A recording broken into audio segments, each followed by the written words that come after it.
2004. 2004? I was attached to the 25th Infantry Division. Oh, okay.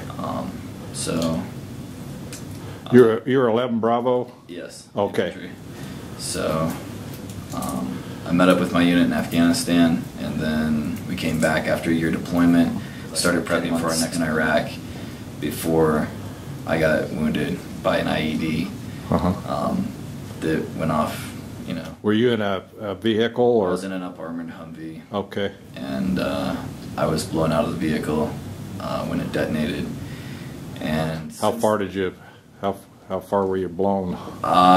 From what I've told, I don't remember any of it, but from what I was told, around 25 meters maybe. Oh, wow. And you got your bell rung. So yeah, definitely they sent me back, and I had a lot of other injuries, lots of broken bones, fractured vertebrae, and just all kinds of things. But yeah. My brain injury was really, you know, once the bones healed, my brain injury is, that's the one thing that's, you know, the VA and the Army doctors and nobody can really help me with. And yeah, so now that's really my biggest struggle. When you say brain injury, are you talking headaches or what are you? Yeah, memory loss? I have headaches. Memory loss is probably the biggest thing that I really notice. And even speaking with you now is difficult to articulate really how I want to say things, and I notice even with myself that I just see any help with memory and cognitive function, I guess, that would make my life. Fractured my right knee, my pelvis in a couple of different places, fractured 13 vertebrae in my back, crushed my tailbone, separated my right shoulder, fractured most of my ribs, punctured and collapsed a lung, ruptured a spleen. It was the only direct hit. You got others? There were others that went off. How many others? Several. Probably between 5 and 10.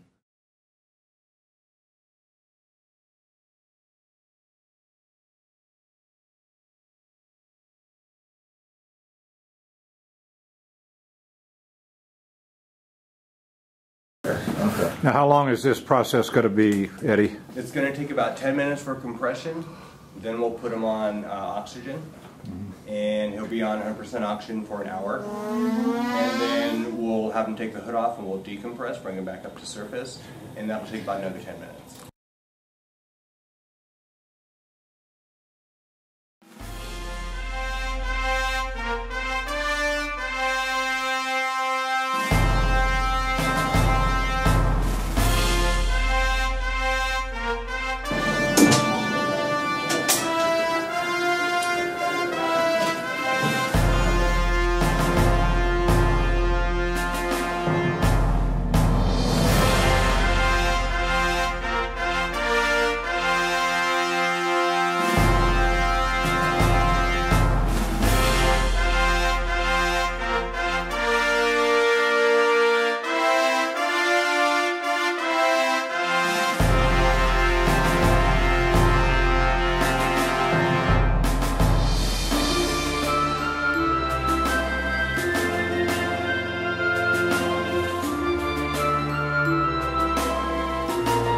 Tell me what your perceptions of all of this is, the TBI and...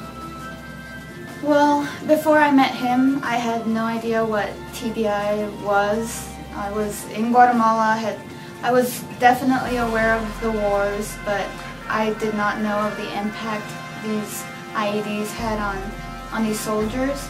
And once I met him, I realized he basically did anything more about traumatic brain injuries, and I realized that it was the brain injury that was making him so forgetful about everything. Yeah. And it was just so sad to see him just forget our date, or even forget to call me, or one time we went to see a movie, and we got back, we were talking about it, and it was great.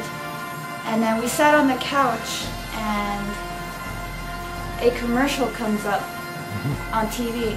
and it was a commercial of the movie that we had just seen. Mm-hmm. And I'm thinking, oh, we just saw that movie, and Mike goes, oh, I want to go see that movie.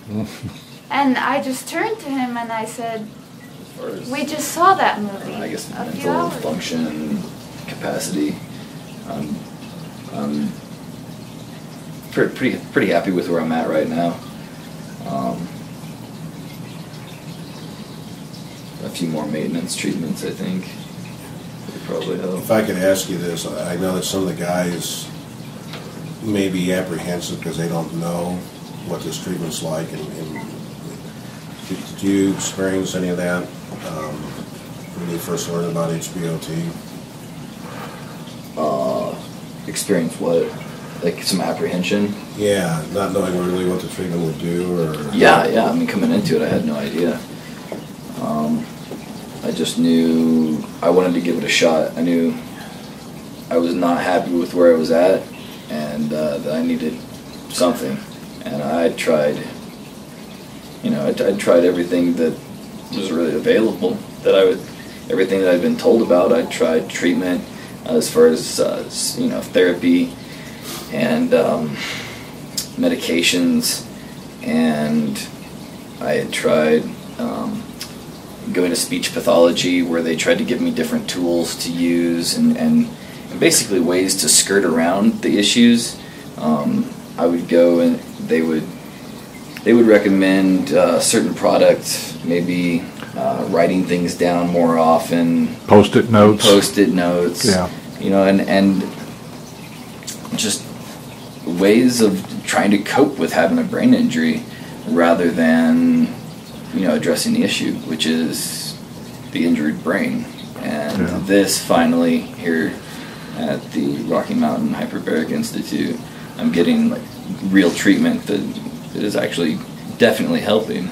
And I've seen traumatic brain injuries and dramatic differences. All that I can really say is that it is definitely effective, and you will see positive outcomes, and that you definitely need to give it a shot, and really, and it takes a lot of dedication. It's 40 treatments in a row, and you need to show up every time.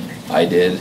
I never missed a single treatment, and I've just noticed. You're glad you did. Amazing effects from coming out of it. Yeah. Well, from your family's perspective, what would you say they see as a result of this treatment? Easily, one of the things that my family has noticed would be my temperament, my mood swings, things that I didn't even realize were going on have improved. And I now look back before I started the treatment, and I realize, wow, I was in a really bad place mentally, and I didn't realize how bad it was until I'd gone through about a month of treatment. I looked back and I thought, man, last month I was irritable all the time. Elizabeth told me a little bit about she was kind of apprehensive about you at first until she started understanding what was going on. Yeah, I got a lot of weird looks from my wife. Have you experienced any significance of HBOT in terms of your physiological side, the motor skills and that kind of thing? I know with driving's gotten easier. I guess coordination has gotten better. Elizabeth commented earlier that your study habits have really improved, and you're able to retain a lot. Yeah, I can. Better.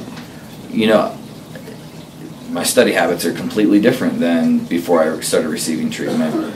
Yeah. Before the hyperbaric oxygen treatment, I would use all of the tools that I got from the speech pathology department, special pens and notebooks and recording devices to help record, lectures, and then I would go back and review them, and I would upload them to my computer, and I would study all the time, and it was ineffective. Everything that I tried was just, I was just climbing a mountain that was impossible to scale.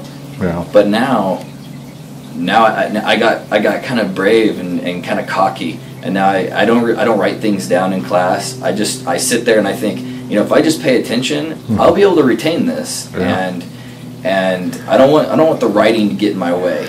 And it works. I go back to class the next time, and the time after that, and the time after that, and then there's a midterm, and I'll take the midterm, and I haven't written down any notes. Good. And I'll ace literally 100% or more on my midterm, and I haven't wrote down a single note in the class, and that just wouldn't have happened. I could have studied as hard as I possibly could have in previous semesters, and I would have been lucky to maybe squeak through the course. But it's definitely changed. The treatment, I gave him a journal so he could start writing again, and he has started writing, and he's actually really good at it, and he's written some poems to me, and it's really nice to see him just get that creative side out. Yeah. And now he can remember words easier. So before he couldn't write because of that. He just couldn't remember. And if you compare his writing, now it's legible. And how about coherence? It's very coherent, and grammatically. Sentence structure. It's correct. Yeah. There's sentence structure. Not many errors. So he started writing again.